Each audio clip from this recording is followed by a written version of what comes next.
할렐루야. 오늘도 주일 일부 성찬 예배에 참여하신 성도님들 사랑하고 축복합니다. 오늘 여러분들의 삶 가운데 주님의 은혜가 가득하시기를 소망합니다. 오늘은 특별히 어린이 주일이지요. 그래서 오늘 2부 예배는 이따가 또 교회 소식 때 나눠드리겠지만 어린이들과 함께하는 특별한 예배로 준비를 했습니다. 주님께서 사랑하셨던 우리 어린이들, 오늘 아이들을 마음껏 축복해 줄 수 있는 저와 여러분이 되기를 소망합니다. 지금 여러분과 함께 대신방 기간을 보내고 있습니다. 대신방을 하면서 얼마나 저도 은혜를 많이 받고 참 행복한지 모릅니다. 대신방을 준비하면서 각 성도님들을 만날 때마다 저는 이제 기도하면서 아주 짧은 말씀들을 준비해 가곤 합니다. 그 말씀을 준비할 때 성도님들의 이름을 이렇게 보고 교족부에서 사진도 다시 한번 찾아서 보고, 그리고 성도님들의 상황에 대해서도 또 가정사에 대해서도 다시금 생각을 해보게 됩니다. 혹시 제가 잘 모르는 성도님이 있다면 주변에 물어물어 이렇게 찾아서라도 어느 정도 상황을 듣고 가려고 하죠. 그렇게 상황을 생각하고 이름을 보면서 기도하고 준비하는데요. 그렇게 준비하는 이유는 아마도 제가 준비하고 있는 이 말씀이, 그리고 성도님들과 함께 만나는 그 시간의 기도가 아무래도 성도님들의 마음에 닿았으면 좋겠다라는 마음을 가지고 있기 때문이죠. 어떤 말씀이든지 어떤 기도이든지 삶과 상황에 맞지 않으면 잘 들리지 않는 법입니다. 내 상황과 내 삶의 자리에 들어맞는 말씀이 내 귀에 들어오는 법이지요. 그래서 성경에서도 이렇게 말하지요. 잠언 15장 23절에 사람은 그 입의 대답으로 말미암아 기쁨을 얻나니 때에 맞는 말이 얼마나 아름다운고. 저는 그 신방 시간에 주님께서 아름다운 말을 할 수 있기를, 이 성도님에게 꼭 필요한 말을 전하는 주님의 메신저가 되기를 소망하며 나아가는 거죠. 우리가 읽는 성경도 그렇습니다. 특별히 오늘 요한계시록에 나오는 7교회를 향한 예수님의 메시지는 더더욱 그렇습니다. 각 교회마다 처해 있는 상황이 다르고 지역이 다르고 삶이 달랐습니다. 교회의 구성원과 그들이 살아가는 현장이 달랐습니다. 예수님은 그런 교회들을 향해서 편지를 쓰시면서 각 교회마다 그 상황과 그 지역과 그 삶의 자리를 고려하셨습니다. 그렇게 오늘 우리가 함께 나누고자 하는 이 버가모 교회의 이야기는 그들의 삶이 어땠는지를 조금 이해할 필요가 있습니다. 그때 더 이 말씀이 와닿기 때문이죠. 버가모는 어떤 곳인가? 버가모라는 말은 헬라어로는 이제 페르가모라는 말인데 그 뜻은 산들이라는 뜻입니다. 실제로 버가모는 높다란 구릉이 있는 산 지역에 있습니다. 그 산 주변에 산에 도시가 있었고 그 도시 주변으로는 높은 산들이 즐비하고 있었지요. 그래서일까요? 이 높은 산 위에 옛날부터 고대로부터는 신전을 세워 놓았는데 버가모 주변에도 신전이 많이 있었습니다. 한번 생각해 보십시오. 구릉에서 높은 산을 쳐다보았는데 그 산 꼭대기에 멋있는 신전이 딱 있다라고 생각을 해 보십시오. 얼마나 위대하겠습니까? 얼마 전에 잠실에 지나가다가 롯데타워를 본 적이 있었거든요. 롯데타워를 보는데 와, 진짜 높다. 위압감이, 이야, 내가 여길 들어갈 수 있을까? 하는 마음이 드는 느낌이었었습니다. 아마 고대 사람들이 높은 산에 있는 신전을 볼 때 그런 마음이지 않았을까 싶은 것이죠. 실제로 버가모에는요, 치료의 신이라고 불리는 아스클레피오스의 신전이 있었습니다. 그의 상징은 뱀인데요. 우리가 지금 구급차를 보면은 이렇게 별표 모양의 지팡이 하나를 뱀이 감고 있는 걸 보게 되지요. 그 지팡이가 바로 이 아스클레피오스의 지팡이입니다. 그러니까 이 버가모라고 하는 지역에서는 아주 우상 숭배가 횡행했던 것이지요. 거기다가 버가모는 로마 총독의 소재지이기도 했습니다. 그 주변 지역을 관할하고 있었거든요. 그러니 그 버가모라는 곳에서 로마 황제에 대한 숭배도 아주 대단하게 일어났었던 것이죠. 버가모에는 대단한 우상 숭배, 황제 숭배가 만연해 있었습니다. 그러니 오늘 말씀 13절이 이해가 되지요. 13절에 보니까 내가 어디에 사는지를 내가 아노니 거기는 사탄의 권좌가 있는 데라. 사탄의 권좌가 있다고 표현이 될 만큼 그 도시는 신앙생활하기가 여러분 쉽지가 않았습니다. 아니 실제로는 매우 어려웠던 거지요. 핍박이 있었고 어려움이 있었습니다. 박해가 있었고 환란이 있었지요. 다른 7교회도 마찬가지로 교회가 환란을 경험하고 핍박을 경험했지만 버가모는 아마 더 특별했던 것 같습니다. 왜냐하면 예수님이 이에 대해서 직접적으로 언급을 하시거든요. 13절 뒷부분을 보면 내가 내 이름을 굳게 잡아서 내 충성된 증인 안디바가 너희 가운데 곧 사탄이 사는 곳에서 죽임을 당할 때에도 나를 믿는 믿음을 저버리지 아니하였도다. 버가모에 안디바라고 하는 사람이 있었는데 그는 얼마나 신실하고 충성된 사람이었는지, 그는 믿음을 지키다가 주님을 위해서 죽음을 맞이할 정도로 순전한 신앙을 가지고 있었습니다. 버가모 교회는 이런 순교의 피가 흐르고 있는 진짜 대단한 교회, 복된 교회였던 거지요. 이런 상황 속에서 그리스도인으로 살아가는 버가모 교회의 성도들은 어떨까요?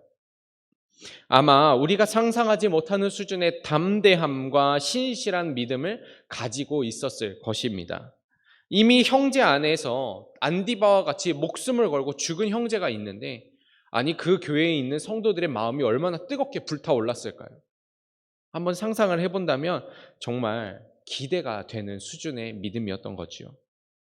그런데 이 다음에 나오는 주님의 말씀은 그런 것에 대한 칭찬과 격려가 아니라 오히려 책망의 말씀이었던 거죠. 14절에 보니까 그러나 내게 두어 가지 책망할 것이 있나니 거기 내게 발람의 교훈을 지키는 자들이 있도다. 오늘 성경에서 뭐라 그러는가? 주님을 위해서 헌신하고 피 흘린 이 교회에 주님이 하시는 말씀은 책망할 것이 있다라고 하는 겁니다. 문제가 있다. 이들은 참되지 못하다라는 거죠. 무엇이 문제입니까?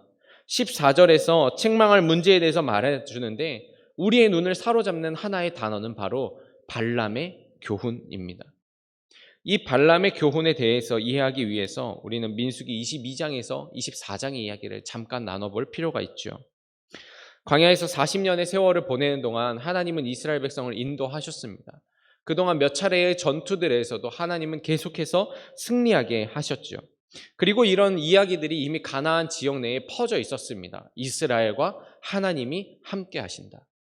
그리고 이제 가나안으로 들어가기 직전에 이스라엘 백성은 모압 땅으로 향해서 가는데 당시 모압의 왕이었던 십볼의 아들 발락은 이스라엘 백성들이 자기 집 앞에 진을 쳐놓은 걸 보고 굉장히 큰 두려운 마음을 느끼게 됩니다.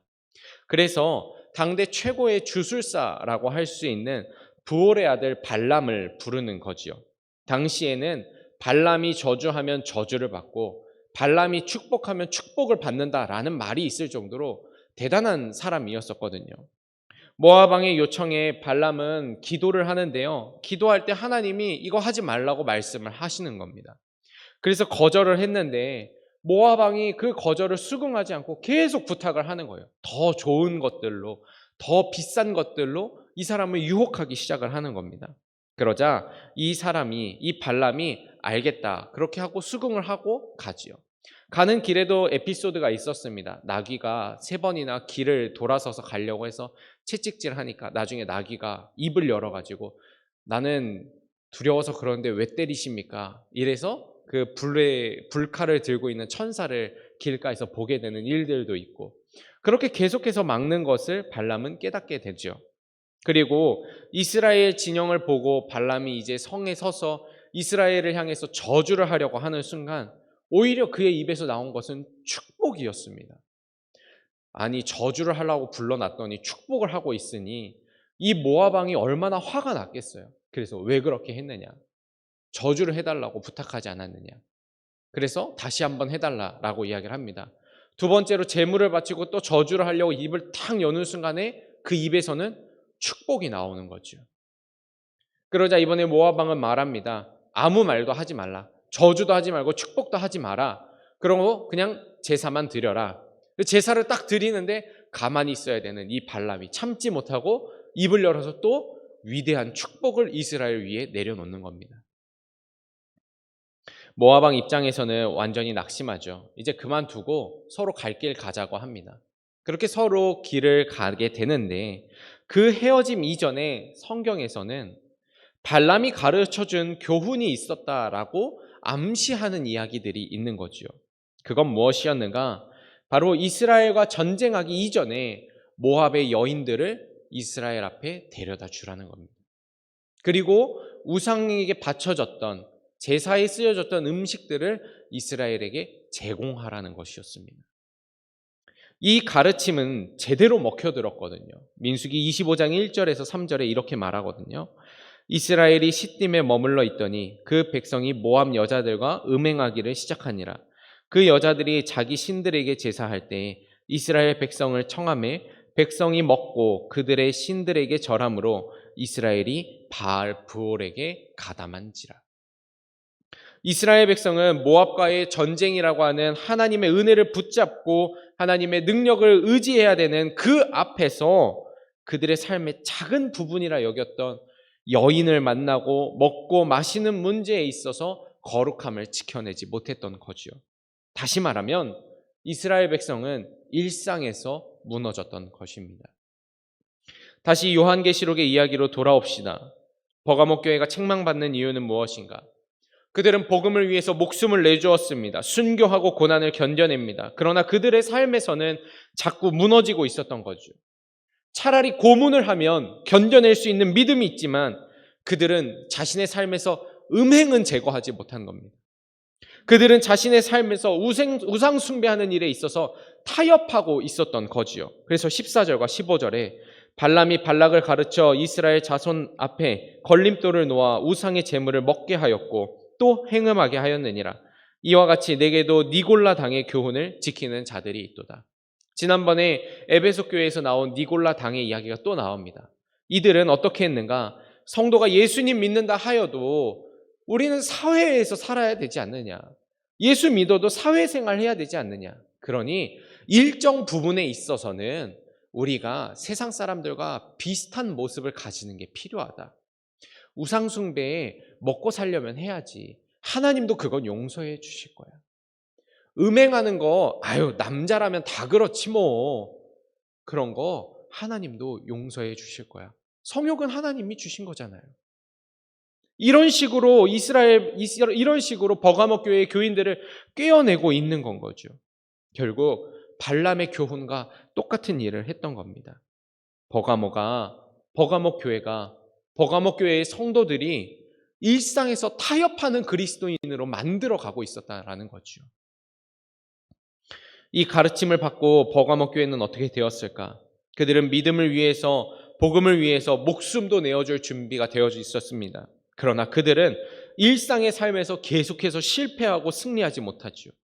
일상에서 세상과 죄와 타협하는 교회가 되었고 성도가 되었다는 겁니다. 여러분, 우리는 이 버가모 교회의 이야기와 무관한 성도입니까? 여러분, 우리는 어떻습니까? 어쩌면 이 버가모 교회의 이야기 곧 우리들의 이야기는 아닙니까? 저는 광희문 교회의 성도님들의 이야기를 들으면 부끄러워지는 마음이 듭니다. 왜냐하면 정말 다들 말 그대로 믿음이 너무 좋으셔서 제 믿음이 너무 부끄럽게 느껴지는 거죠. 여러분들이 보여주시고 지금까지 살아오셨던 헌신과 사랑, 주님을 위하는 그 모습이 너무 멋있어서 오히려 제가 하고 있는 사역과 헌신과 주님을 향한 사랑이 초라하게 느껴질 때가 있습니다. 정말로 우리 광희문 교회 성도님들의 믿음은 목회자를 자극하는 믿음이지요. 그런데 여러분, 우리의 일상에서는 혹시 어떻습니까?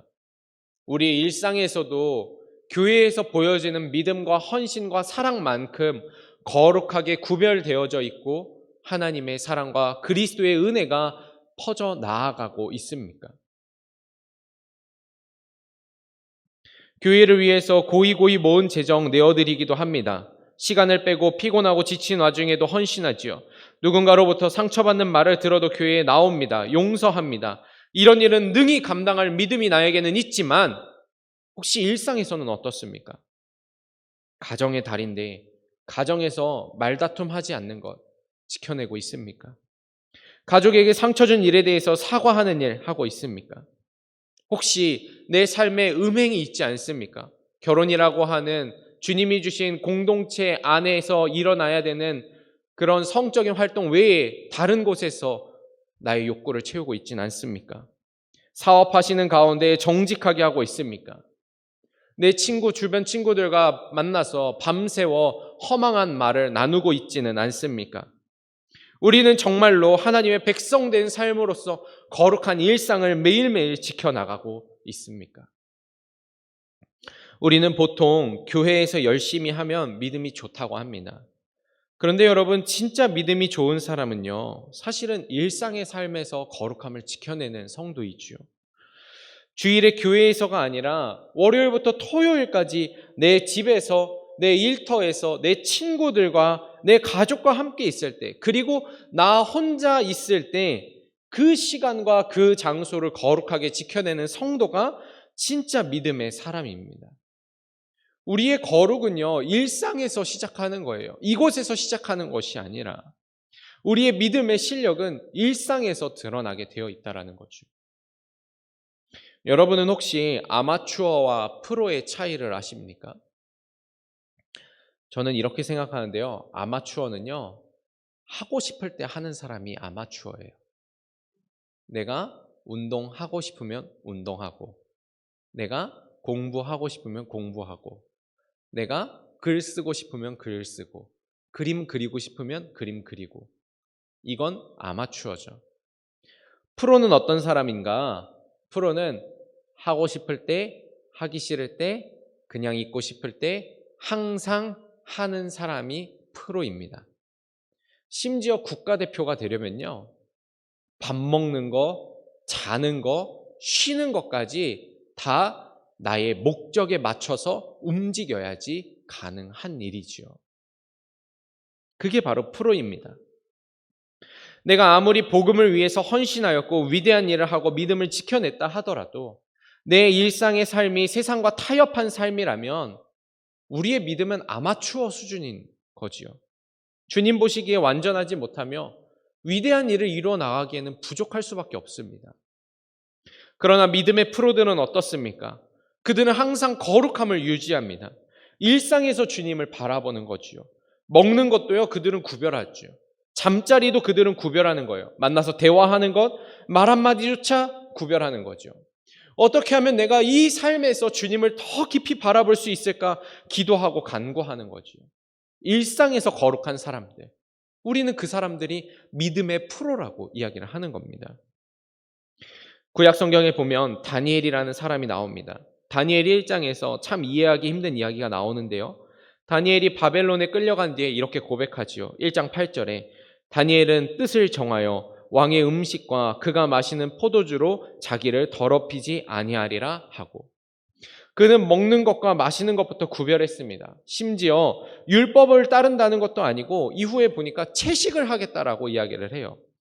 채식이 몸에 좋으냐 나쁘냐 이런 문제가 아니라 다니엘이 채식을 하겠다, 나는 먹는 것과 구별하겠다라고 하는 것은 나의 일상에서 하나님 앞에 구별된 자로 서 있겠다라고 하는 그의 결단이라는 거죠. 하나님, 저는 바벨론에 끌려왔습니다. 그러나 하루 밥 3끼 먹는 일상에서부터 하나님의 거룩한 백성으로 살겠습니다. 다니엘의 다짐과 고백과 결단이 바로 이것입니다. 그렇습니다. 여러분, 주님이 오늘날 우리에게 원하시는 신앙은 어떤 신앙인가? 왜 이 시간에 우리에게 버가모 교회를 읽게 하시는가? 그것은 우리가 일상에서 구별된 신앙을 가지기를 원하시는 거죠. 사람들이 다 그렇게 산다 그래서 우리도 그렇게 살아도 되는 건 아닙니다. 성도 여러분, 일상에서 구별합시다. 큰 문제 앞에서 기도하고 믿음을 드러내는 것도 중요합니다만 우리의 작은 문제들, 먹고 마시고 입고 돈 벌고 돈 쓰고 친구들 만나고 가족을 만나는 아무것도 아닌 듯한 그 시간 속에서, 그 일상에서 그리스도의 향기를 드러내는 성도가 되어야 할 줄로 믿습니다. 그렇다면 우리는 어떻게 일상을 거룩하게 구별할 수 있는가? 오늘 딱 하나만 나누고자 하는데요. 그건 바로 하나님의 말씀을 기준으로 살아가는 거지요. 말씀 위에 나의 삶을 세우는 겁니다. 오늘 버가모 교회를 향해 편지를 쓰시면서 주님은 당신 스스로를 이렇게 묘사하시지요. 요한계시록 2장 12절에 버가모 교회의 사자에게 편지하라. 좌우에 날선 검을 가지신 이가 이르시되, 예수님은 스스로를 좌우에 날선 검을 가지신 분이라고 소개를 합니다. 이 표현은 우리에게 한 말씀을 떠올리게 하지요. 바로 히브리서 4장 12절입니다. 하나님의 말씀은 살아있고 활력이 있어 좌우에 날선 어떤 검보다도 예리하여 혼과 영과 및 관절과 골수를 찔러 쪼개기까지 하며 또 마음의 생각과 뜻을 판단하나니. 히브리서는 하나님의 말씀이 좌우에 날선 어떤 검보다도 예리하다라고 말합니다. 버가모 교회를 향해 주님이 제시하는 일상에서 믿음을 지켜나가는 길은 무엇인가? 가장 중요한 것, 하나님의 말씀이라는 거죠. 16절에 그래서 이렇게 말씀하십니다. 내가 내게 속히 가서 내 입의 검으로 그들과 싸우리라. 하나님은 그 입의 검, 말씀으로 우리와 판단하시고 우리와 싸우겠다라고 하시는 겁니다. 다시 말해 하나님의 말씀으로 우리의 일상을 판단하고 법정에 우리를 세워놓고 우리의 죄를 이 말씀을 통해서 다 드러내시겠다라는 겁니다. 최근에 화제가 된 법이 하나 있죠. 우회전 일시정지법. 이제 우회전 할 때 서행이 아니라, 전에는 이제 서행 이렇게 슬슬슬 가서 바로 갔었는데 그렇게 하면 안 되고 일시정지를 해야 된다. 저도 찾아보니까 뭐 신호가 파란색일 때는 뭐 일시정지, 뭐 보행자가 없을 때는 서행이 가능하다, 뭐 이런 이야기들이 몇 가지가 있었습니다. 여러분, 법이 바뀌었습니다. 그러면 어떻게 해야 됩니까? 법을 지켜야죠.